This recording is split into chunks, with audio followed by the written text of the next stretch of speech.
thusim khat anangai kit tau hitin hi che thusim he a hi le gol cha mi thum gam lenga chena wa thil so kidang chule a thil so namun he a hi le asam gam kaza thil so khat anahin a thil so na kum di ta wang a ki hetapun hi che je a chu thusimai hin ki pansa loading a hitai hosung khat a hin pasal mi thum gam leng gut mi le thang kam gut mi ana umuvin hi chi holoi thum hin gam len le thang kam hi thon lovin ana bol ziwin chule sa zong ana ha pu hle zengovin ai chubang chun ni khat hi ama ho thum zong zolanga gam leng dingin aki govin chule zan ge dingin aki govin hi che je chun ne le cha buhling se ne na ki se movin hi ti chun ni hla lam ni dan thum la hin khosunga konin akipat doon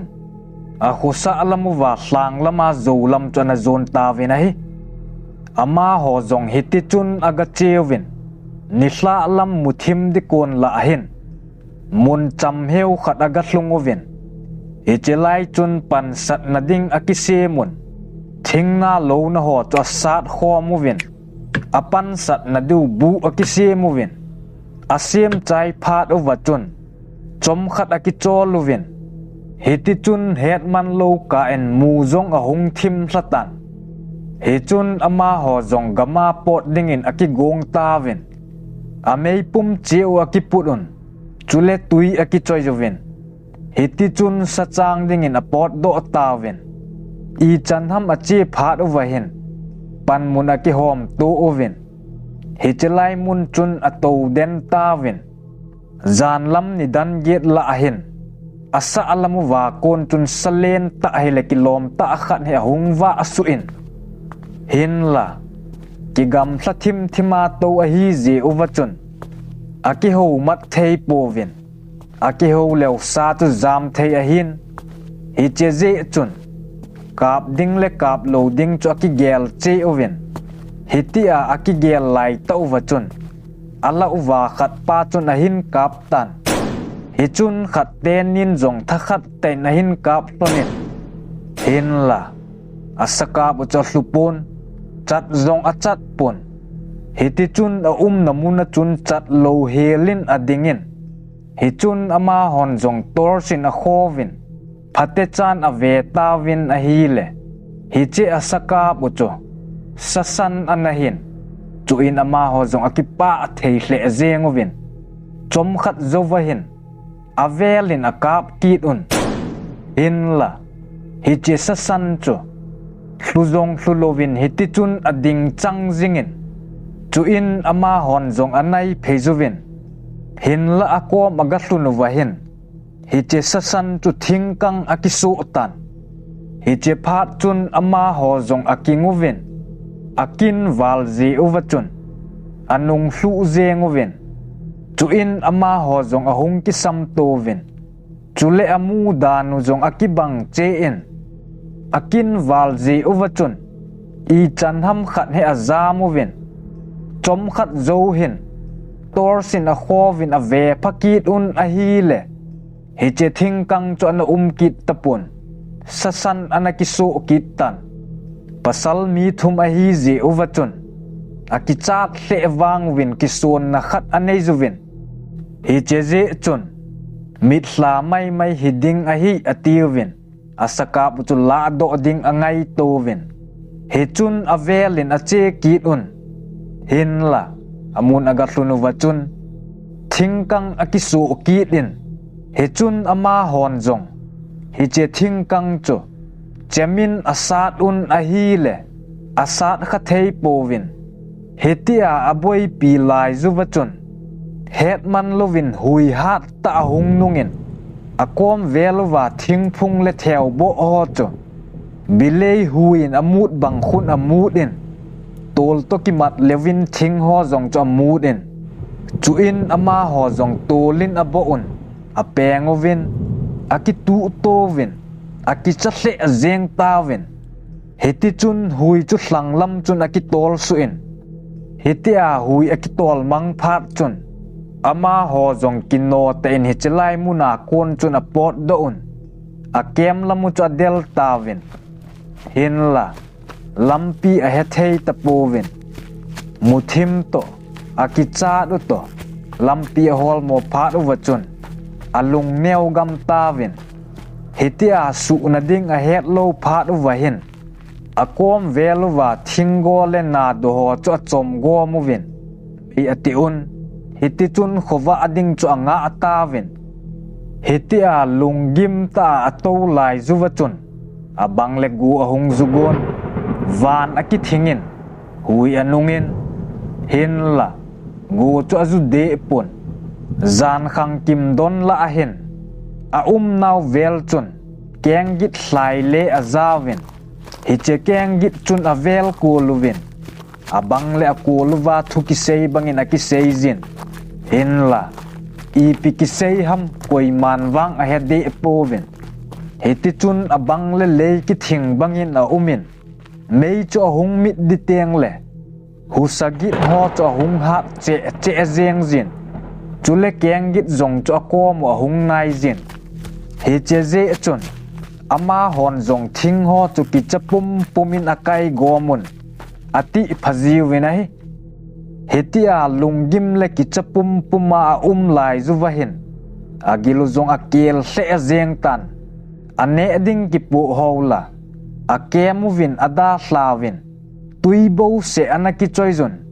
hiche tui chu neu cha chan adon jiwin zan ni dan thum wa lam hin a naw sa thing phung len ta akhat hi ahung fu abangin a umin chuin ama ho zong akingovin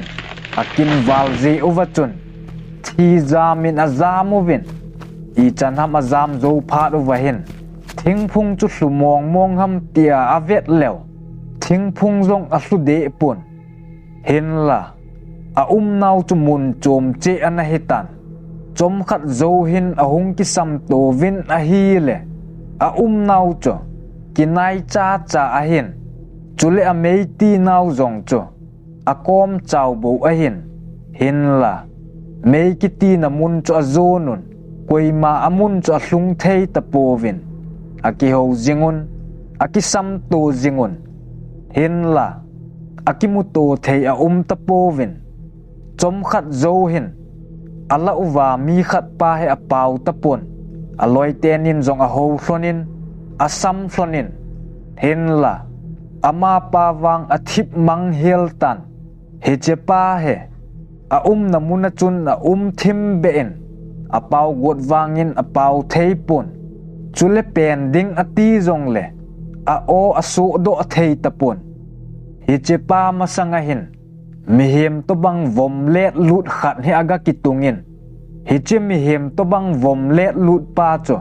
alu zong a pon khat pan zong phata amu phat chun akicha hle a zengin hin la ama wang achat thei tapon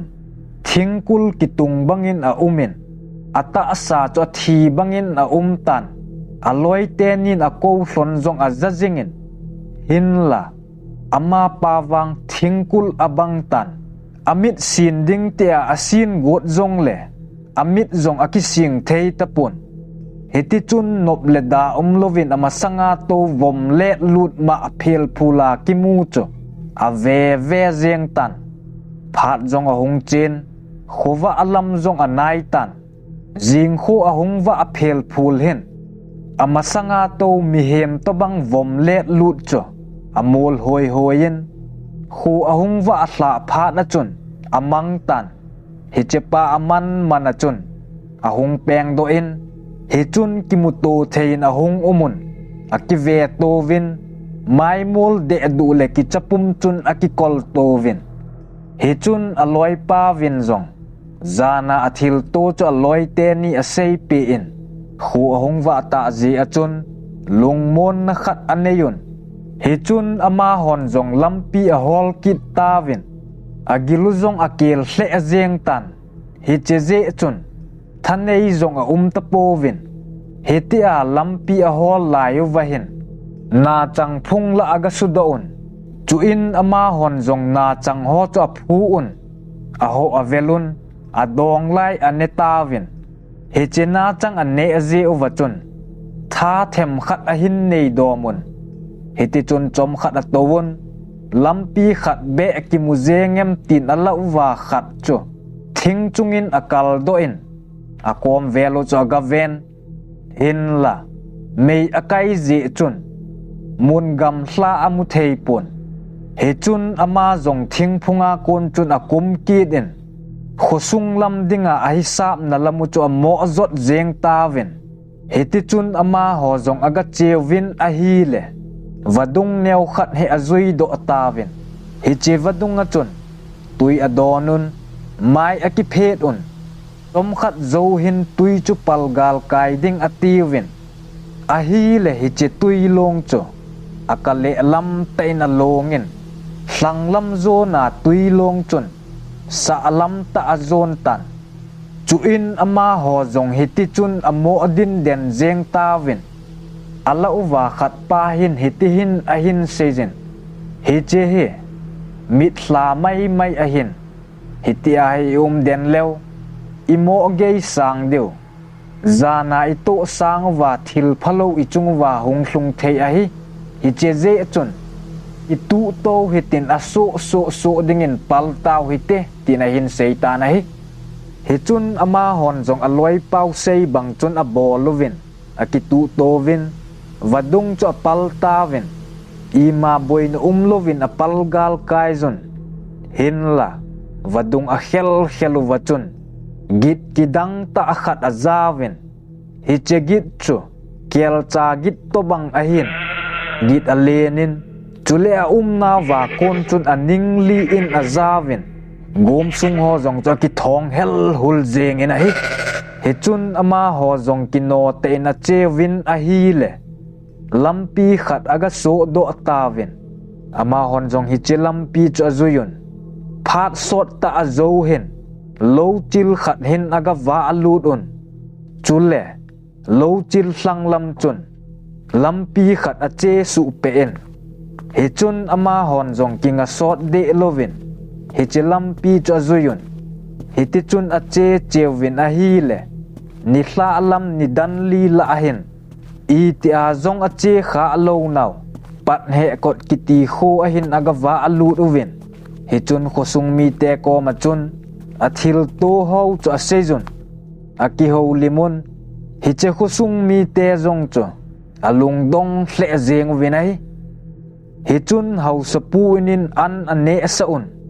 chule hi che kho a chun zan khat age un a jing ni kho hin hi che khosung gol hlang ho chun aga tha uvin ama ho gam sung aga tha alut phat uwa chun khat ho zong akile kit tawin hiti chun ama ho zong ni hla alam ta hin a khosung chu aga wa alut tawin hin la khosung mi te le a in ko te win wang aman lamule hitobang thil ato diu chu anagel phapovin aje chu zangi dinga pot a hi je uwachun hiti ding lam chun anagel phapovin in aga hlunu wachun a in sung mi te a sei pi ovin